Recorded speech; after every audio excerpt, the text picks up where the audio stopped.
Hi folks, just a little talk here. I've been thinking about stuff.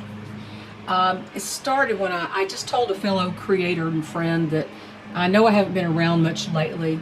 I haven't cared to participate much in the goings on of the world as portrayed through social media. We here at this place, we prep out of habit and responsibility. This is just the way we live, day in and day out, and I'm pretty much over constantly urging folks to prepare. They either will or they won't, and the consequences of those actions, whichever that is going to be theirs entirely. And whoever they try to foist it on. But right now I'm tending my gardens. I'm growing out a new generation of beautiful exhibition type barred Plymouth rocks, making quilts, and being available for my husband, who, as you know, is a disabled retired Air Force veteran, taking up slack of things he can no longer easily do. He tries from time to time, but he pays for it for days afterward. I'm rereading Steve Smith's very good series, the Stonemont series, for the third time. Right now my life is pretty full. In being here on this property, at least the past 10 years, although we've lived here 23 this month actually, I've come to realize that my vision for this place, its full potential, is not going to be reached by us. And that was very hard to accept.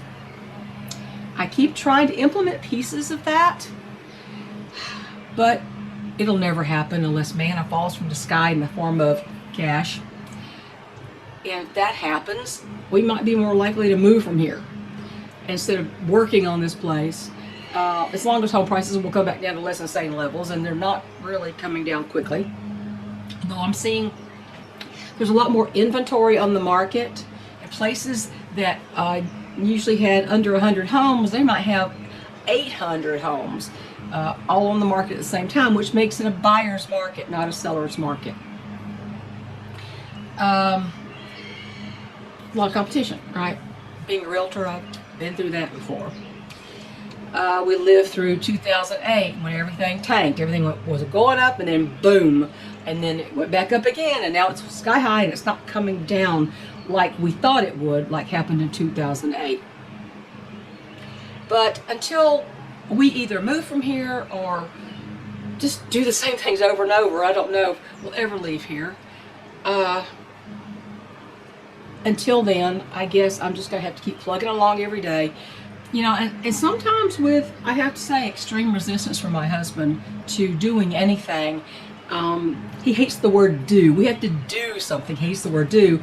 Not because he's lazy, but because he's in chronic pain, as most of you know. And it's not just the physical stuff, though. It's like when you're in that kind of pain and all you can think of is relieving that pain, and there's nothing to relieve it. You don't care what's going on around you. You really don't.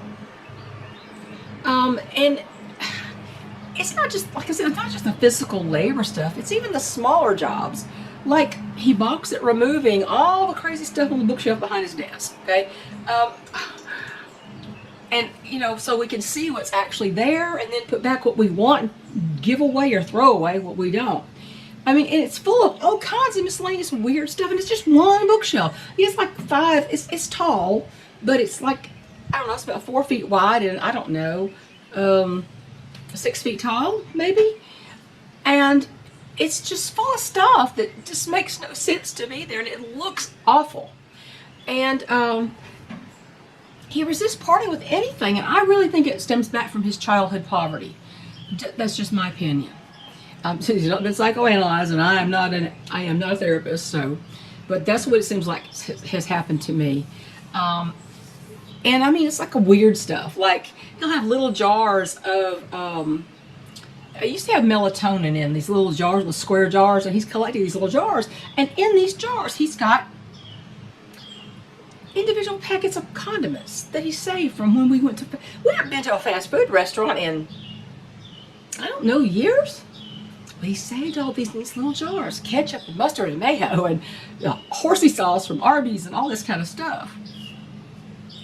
And so there's those decorative little jars of condiments for some reason.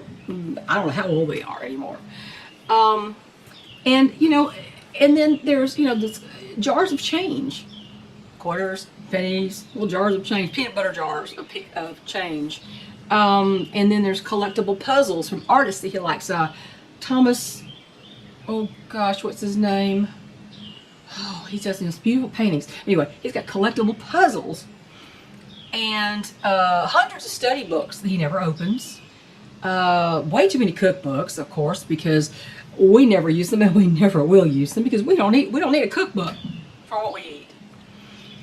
And it's just miscellaneous things. And it's like I said the other day, I said, let's just take this one bookshelf. Let's break it down to a small job. Let's take this one bookshelf, take all this stuff off, and start seeing what's actually up there. Now, I know I have books up there. Some of them are keeper books that I do reread from time to time.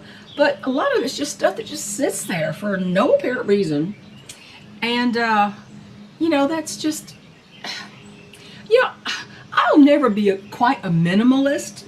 You know what minimalist is? They just don't live with any clutter, right? And they have, like, every child has a bowl and a cup and, that kind of thing, and that's it. We don't have stuff for holidays and all this kind of stuff. We don't have any of that stuff, but we do have stuff, and a lot of it's books. And of course, in our generation, we were taught to revere books and don't throw away books. Well, everything's on the internet now, and if you want to keep a few books with pertinent stuff for yourself, do that. Like, How to Build Almost Anything. I have a book called How to Build Almost Anything, an older book. Really great book. Keep stuff like that. Keep a book about canning so you remember all the ins and outs of canning. But, all this other stuff just doesn't need to be there. And if you want to know something, I bet he couldn't even tell you what's up there. I couldn't even tell you what's up there except the few books I have up there. But, clutter and mess around me, I just despise that. And I can't keep up with it because it's not just me making it. Typical, sure you know what I'm talking about. But I can't do it all myself, and I can't do it. I can't just take a hold of it and do it myself because I risk throwing away something he's going to ask for. As soon as it's gone, he'll ask for it. So, did you see that so-and-so when you were cleaning the bookshelf? That kind of thing. I said, well, if I say I threw it out, it's like, oh my God, that kind of thing. He's not a hoarder, but this stuff it doesn't bother him. The clutter all over doesn't bother him. It doesn't even register with him anymore. It used to register with him, and he'd get a wild hair, and he'd go, I gotta clean this. This is just too chaotic, and he would clean it up. But he just doesn't register with, which makes it all the more shocking that recently he suggested that we get a put together shelving unit. And all the stuff in the second bedroom that's on the floors and stuff by the walls and everything, he said, why don't we organize that up on that? And I said, well, you need to get some containers from Walmart, some little tubs, so we can slide them on the shelves and put things in them. It'll look a lot neater. So he actually did that. And we did it. And my gosh, it looks a whole lot better now. Let me tell you, you can breathe. You can walk in there and go, this looks so nice and organized and non-chaotic. And it does look great. And it's very relaxing to walk through there now. But, and so that shocked me, and we need to expand on that idea a little bit more. Mainly getting rid of stuff, really. We got rid of a lot of stuff in that room, too, that didn't go back on the shelf. That's what my goal is. And don't bring home miscellaneous stuff from the thrift store that I have no business having. All these plates were on sale. I don't want any more plates. I don't want the ones I've got. That kind of thing. So, now some of you know what I'm talking about, don't you? I got a friend who does. She sure does. But, that's just on the inside of the house. The outside, well, some days looking at all the chaos around here makes me feel defeated and frustrated. I've got a bunch of free wood for people who won't even come get the wood. It's in oak rounds, it slices the oak tree basically for the people who cut down the trees. It's all free wood and they won't come get it? Just because it's summer? You better start thinking ahead to weather, people. This is when people don't prepare. They wait until it's winter time when everybody else wants wood, and they're calling all these guys that try to get wood for their wood stove. Anyway, that boggles the mind. Anyway, why can't, because it's getting free stuff. It takes a little bit of work to pick it up and put it in a truck. Is that too much? And think ahead. Look at all the wood. There's probably 2 or 3 full cords of wood just laying in 2 piles here.